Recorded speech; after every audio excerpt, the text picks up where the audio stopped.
Hey, welcome to Energy Impacts Podcast with David Blackmon. I am your host, David Blackmon, and with me today is one of our favorite guests.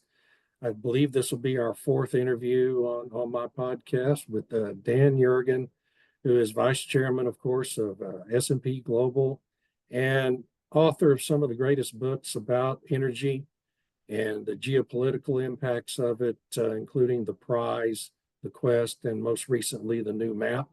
Dan, how are you today? It's so good to see you again. I'm fine and glad to be back with you, David. Lots changed since we talked last. Oh man, it really has. So much has changed. And you just of course conducted earlier this year another extremely successful CERAweek that to me, of course, is really the major event that kind of sets the stage of where energy is going in the coming year. And your agenda is always so amazing. I don't know how you guys put all that together. It's truly an astonishing event to me. Thank you. Well, Oh, certainly. And I would say that it just shows how much the agenda has changed. I think back to it, obviously, one of the really big things was AI and energy. And we had the big tech companies there, and they were there not as suppliers of technology to the energy industries, but rather as customers for energy, because that's so much on their minds. I think a second big theme was natural gas, and in particular LNG, and this huge position the United States has of leadership in it. And third, it was, of course, a rollout for the Trump administration. The year before, we'd had the U.S. Energy Secretary under the Biden administration. Now we had the U.S. Energy Secretary, Chris Wright, and we had the Interior Secretary, Doug Burgum. And of course, yeah. as you well know, a very different message. A very different message and so much of their own personal energy invested into this. I don't think we've ever had an energy secretary quite as energetic personally as Well, Chris and Wright. also one who comes from the energy industry. I mean, Yes. I was, his own story. He'd gone to MIT to study fusion. Then he went to University of California at Berkeley to study solar energy. And then he was a very key player in terms of the development of shale and hydraulic fracturing, otherwise known as fracking. So he Yeah. brings an experience to the job that he didn't have to go up any learning curves. He certainly didn't. And he has such a wide ranging background in it. As you mentioned, he went to MIT to study fusion. He's a huge proponent of nuclear energy. And I know they've taken a lot of steps already to try to kickstart that industry that's had so many problems for 40 years in our country, get it growing again. And that's, of course, a huge task. He told me that like when he was a high school sophomore, he was reading a book on, I guess it was on nuclear technology, and I asked him why he was doing that, and he said, "Oh, it's to meet girls." But I think he was joking. I don't think that I did think he good for probably social was. life as a sophomore in high school. Well, you mentioned, let's talk about LNG first because you mentioned it up front. We do have a very predominant position now in the United States that's come about all in the last 10 years or so, basically, uh, thanks to a law, some changes in our laws here in the U.S. enabling that industry. And uh, it's just such a geopolitical asset for our country, isn't it? I mean, we can just Yeah, exert so much yeah, influence globally. it's extraordinary. Here's an industry that didn't exist 10 years ago. It's now, people said, oh, it's just, the energy industry. Well, it's about 300,000 jobs so far in the country. It is turned into a major export industry. We're the largest export industry, and we did our recent study on LNG. As we were finishing, I said, well, how big is this compared to other industries? U.S. LNG exports are equivalent in value to half of all of U.S. semiconductors, greater than soybeans, which we export to China. And here's the killer, it's twice the value of all of Hollywood and television and entertainment exports. So it's a big business, uh, economically significant, impact spread across the country. But as you said, it's also very important geopolitically. Do we have I constantly get feedback from people worrying about all these exports of our natural gas that are going to raise prices here at home. and costs on consumers. I mean, does that happen to this point? It's a big, big industry now. No, I think the constraint is on pipeline capacity. Yeah. If we can solve that problem, get the pipelines built, the U.S. is very abundant in terms of gas, and you sort of see the industry somewhat shifting a little bit more towards gas, uh, because that's going to be a growth area, and the need is going to be there. So, we're slated to add a lot more capacity that will take gas, but it will take those pipelines. And as to your point, David, we've certainly seen the geopolitical significance most dramatically in terms of Europe. When Putin, you know, in the new map, I have that section where Putin, I was at a conference, started shouting at me because I mentioned shale and said it was Right. barbaric. And he was prescient because he saw shale would challenge the position of Russian gas, Gazprom. It would increase, as you say, U.S. influence in the world. And it did so dramatically when he cut off the gas to Ukraine, not to Ukraine, to Europe in order to break the coalition support in Ukraine. And LNG filled much of the gap, and half of the LNG that went to Europe came from the United States. If we hadn't had the shale revolution, uh, Putin might have prevailed. And it's also it was so interesting to me in the dust up, the recent conflict between Israel and Iran. You know, forever we have worried about the Strait of Hormuz in terms of free flow of oil. And now because Qatar is such a big LNG exporter, you know, we also have this consideration about the world being concerned about the free flow of LNG through the Strait of Hormuz. And that's just been added, you know, it's just an added dynamic and that helps illustrate just how vital, you know, avoiding major conflicts in that part of the world really is to everyone, not just in the Middle East, right? Well, it is, what is it, about 20 million barrels a day go through the Strait of Yes. Hormuz. And of course, a significant amount of LNG from Qatar, which is the other major supplier. And there was a lot of concern would the Iranians do it. But of course, if the Iranians had disrupted the Strait of Hormuz, three things would have happened. One, they would have lost 1.5 million barrels a day of exports. Two, the U.S. Navy would have has been training for this for decades. Uh, Three, it probably would have involved retaliation on their export facilities. And then there's a fourth factor, which is the biggest. Who's the most dependent on the Strait of Hormuz? It's not the United States. Shale has changed that. Shale's Right. transformed the geopolitics of global energy. It's China. China gets 5 million barrels a day, roughly, coming through the Strait of Hormuz. Disruption, it would have been very disruptive of the Chinese economy. And we are led to understand that China has a degree of influence over Iran. Right. And so from a geopolitical perspective, you know, this also raises the question, you know, the United States, it's the end of World War II and the Marshall Plan and all the agreements made after World War II. You know, at that time, we agreed to be kind of the policeman of the world to ensure free flow of the shipping lanes. Um, and now there's this rising, I don't want to say it's momentum, but has to be creating a rising concern in China about how long is the U.S. going to really be interested in retaining that role where the Middle East is concerned, because it's not as big a security concern for Yeah, us as it is for them. Do you right. see that equation Well, changing anytime in it's the near future? certainly out there. Um, in the past, we might have looked towards U.S.-Chinese cooperation, and I think a few years ago, the U.S. and China, among others, were cooperating and dealing with the pirates in that region. But it's very hard to see that happening in the future. Yeah. Although, I mean, it's interesting. If you include liquids, natural gas liquids we export, our exports are twice the volume overall liquids of Russia and Saudi Arabia combined, so it's huge. But we export a lot, and then we import to balance because of our refining system. Uh, but even if there was a disruption, even given our current position where we are essentially energy independent on a net basis, if you had a change in the market, a disruption, those prices would be felt. Uh, by American motorists just as they would be felt everywhere else in the world because it's still a global market.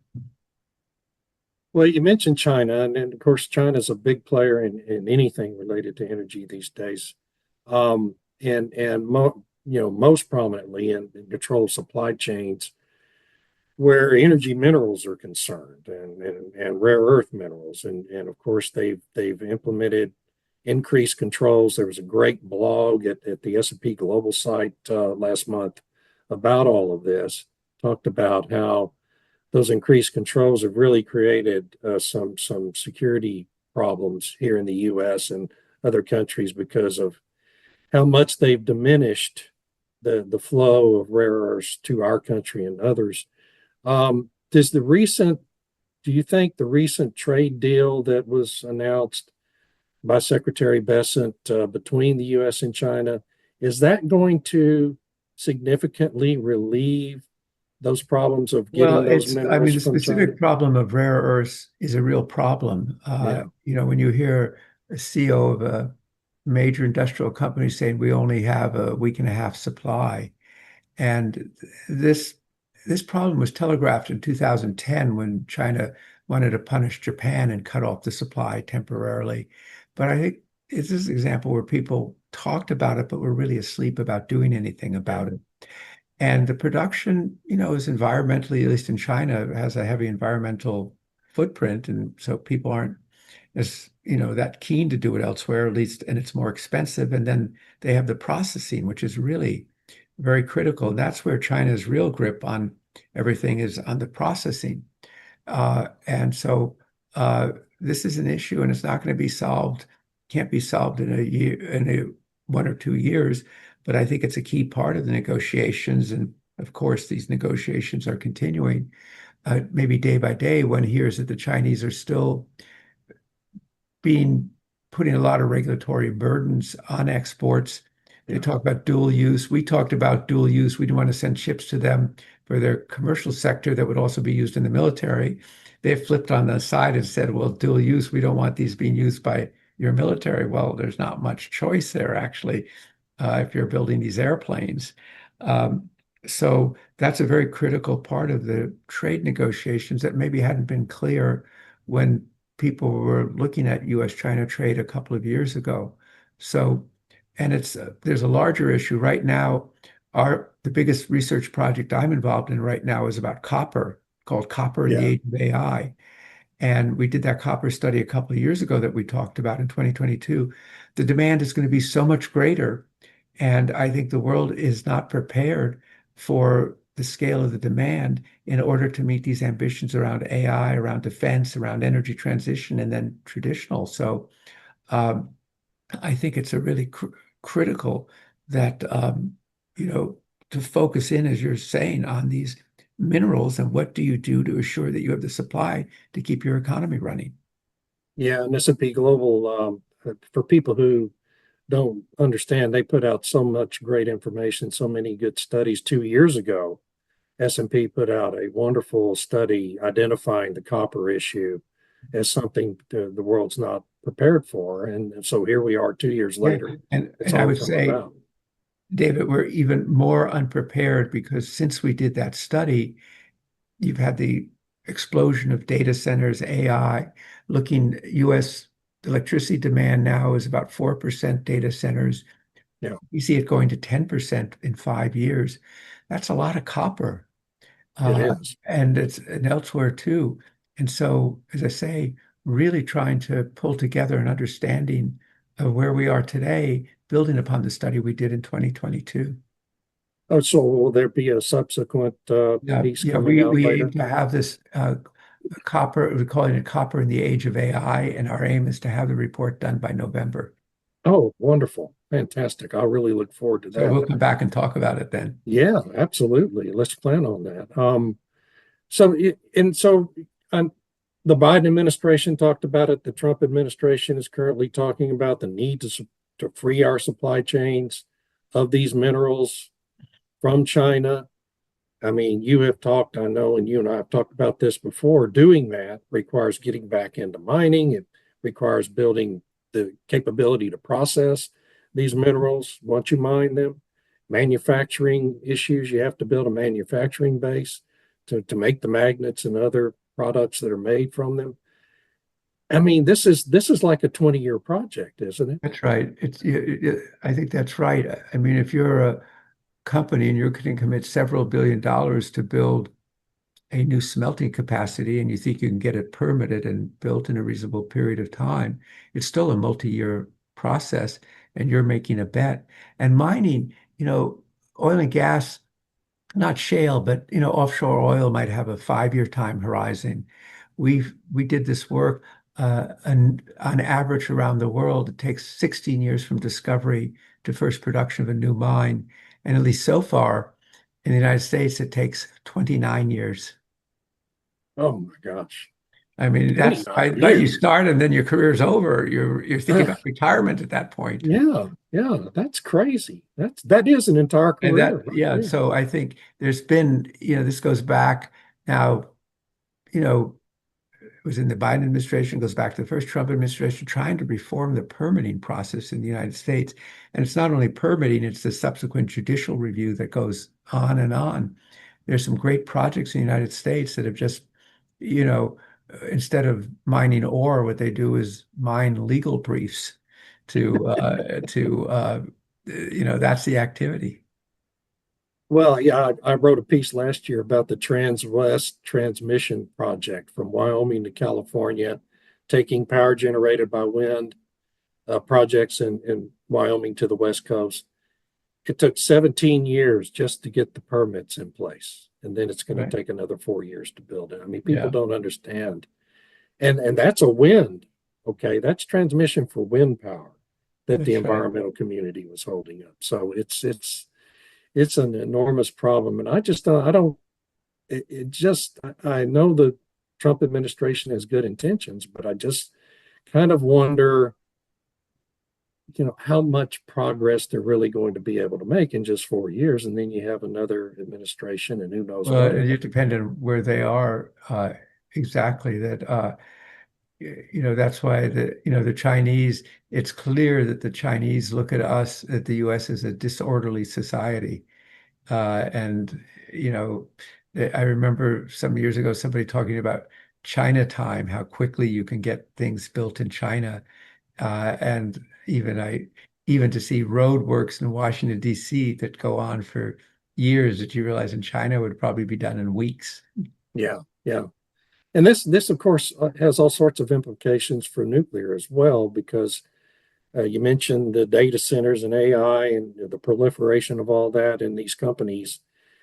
I think there's kind of a general consensus being formed that, that they're probably going to need natural gas generation in the short term, behind the meter generation, and then in the longer term, nuclear. I believe that longer term, I think they're thinking 5 to 10 years. It seems to me it's going to be more like 15 to 20 years. Well, that is a lot of discussion as to whether you're talking mid, late 30s or before that. At CERAweek, we had the CEO of a company called Commonwealth Fusion that came out of MIT, and the CEO of Dominion Power, which is Virginia. And Virginia has more data center demand than the next 5 states combined. So they're very concerned about electricity. And Glenn Youngkin, the governor of Virginia, flew in for the conference too. And they were talking about first fusion, 400 megawatts up by 2032. So, but I think even with all the discussion about small nuclear reactors, small modular reactors, there's a recognition that, the first ones are probably are not installed until about 2030.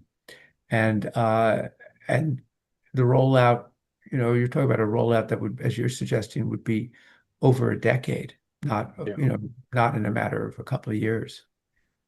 Yeah, it's a real conundrum because I mean the strains on the grids for so much of these companies are going to want to obtain power from the local grid, and we already have so many power grids across the country that are already a little constrained, with problems getting worse. And now you have these policies now in the big beautiful bill that are going to take away the subsidies for wind and solar gradually over time, and here in Texas, the proliferation of solar here in the last 5 years has really helped with the grid ability to get through periods of high demand, at least to some extent. And so I kind of wonder, and I wonder what you see, if these new policies really do constrain the growth of solar and wind, what are the implications for the grid and the stability of the grids?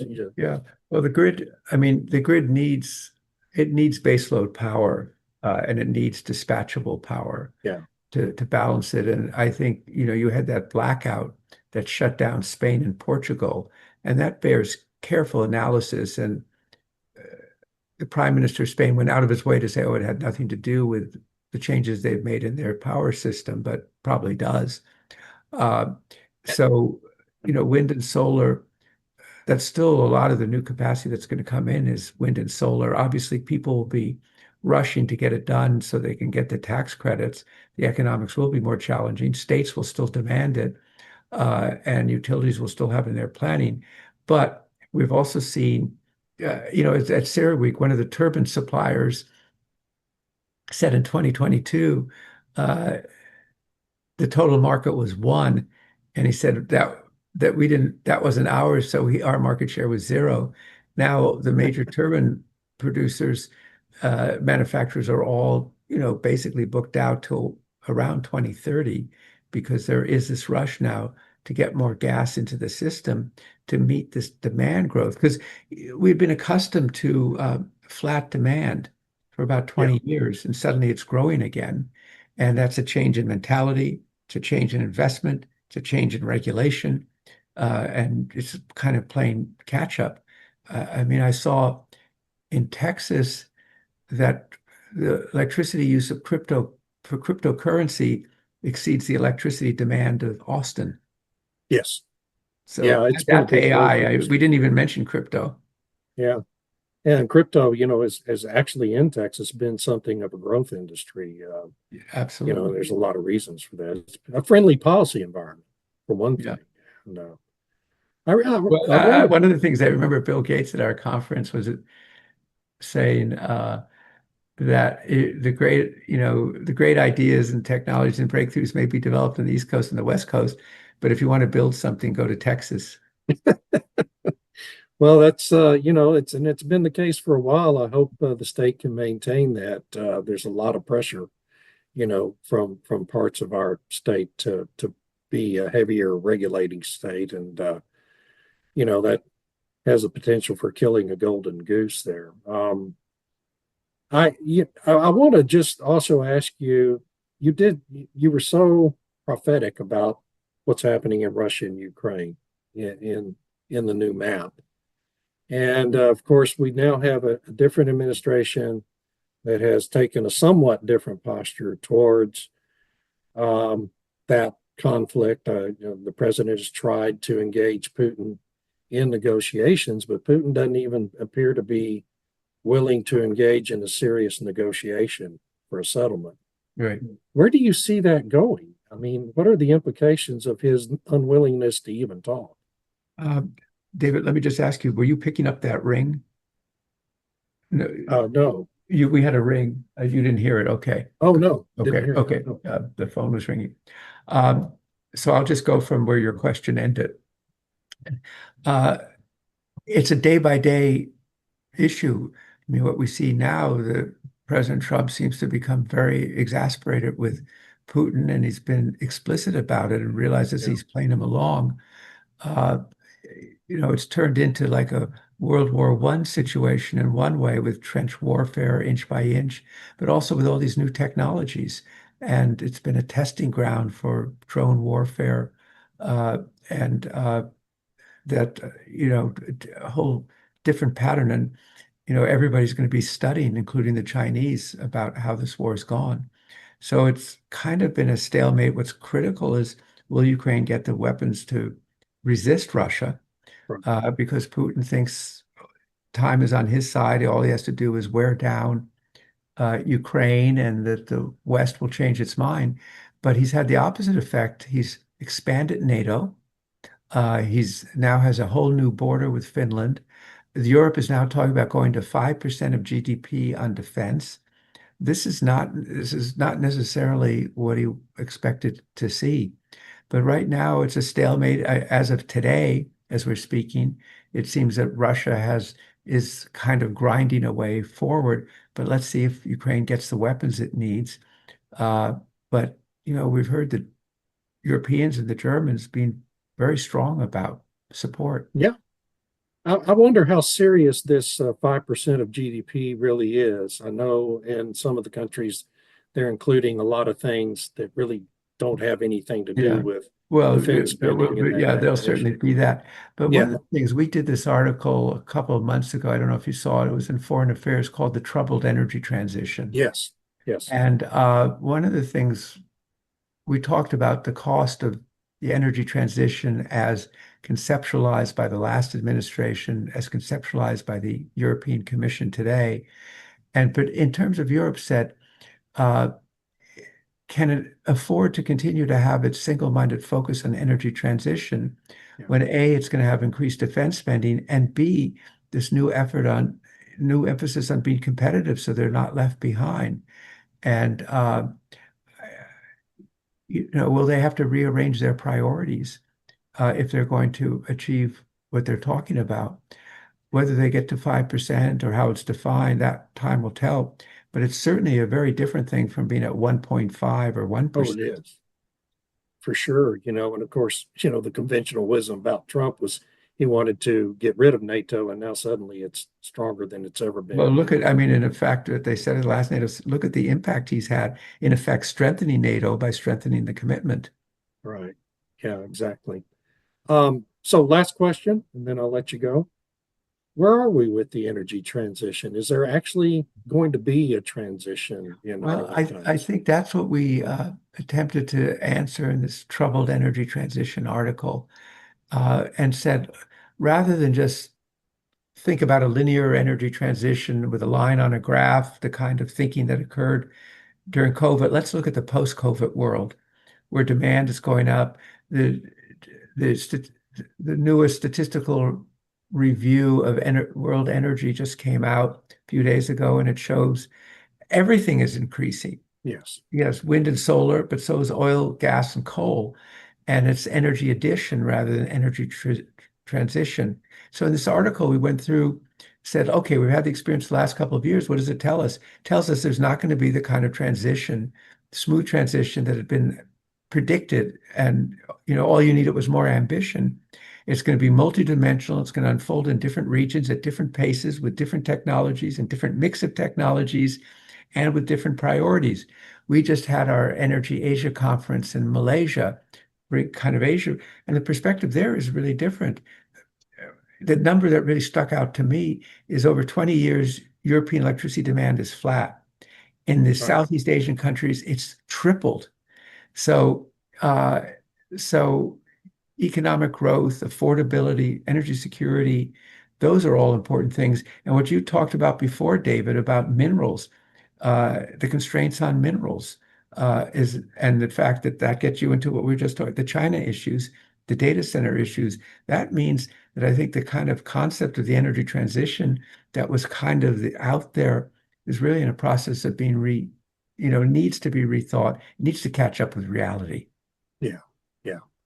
So when we come back in November after that next copper report comes out, we'll assess where we are then. But until then, I'm going to let you go. We've already gone a little over. I really appreciate it. It's always so wonderful to have these conversations with you, Dan. Well, it's great to talk with you, David, and it enables us to touch on a lot of the really key issues. So yeah, let's get together in November again. And there'll be a lot of things that will have happened by then, by late November, and we'll reassess. But by then we will have finished Copper in the Age of AI, which is really our big initiative right now. So great to be together and talk to you in next November. Well, absolutely. And we'll make a point of doing that. I really appreciate it. And then hang on, after we end this, I want to talk to you offline for just a second. Sure. That's all for today. I'm David Blackmon. Thank you for joining us, and we'll see you again soon.